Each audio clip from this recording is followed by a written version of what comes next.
communal. Communal. Communal. Pag kinuha niya yung brief ko, magkano ano? Com 50. Ang brief ko. Oh.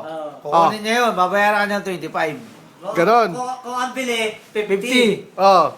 50% nun babayaran sa'yo para makuha Di niya. pag binigay ko ang brief ko, 25 sa akin sa 50. Oo, 50%. Puta, Sa ilang lahat ng kukunin niyang gamit, 50%. 50% sa'yo. Pero, may hati pa yun sa anak mo. Yung nakuha niya percent mo, divided by 2 pa yun sa Anong anak mo. tawag dyan? Anong tawag dyan? Communal. Communal. Property. Conjugal, tsaka sa communal. Meron yun. Meron. So, kung 25 yon, tag 12.50 kami ng anak ko. Oo.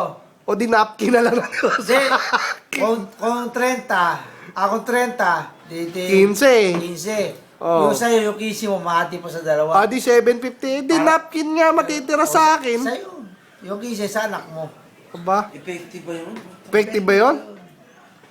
Sa bagay, magkano napkin na mamahalin? Charming, magkano, no? Hindi. Pwede Modest na. na lang, sa is lang. O, di may sukli pa 150, kikita Okay, na ako, no? meron. Ilang mabrief ko? Ah. Yun. Ito po ang communal at ang conjugal. Okay? Okay. Okay. Boy, sarili kita ko lang ano.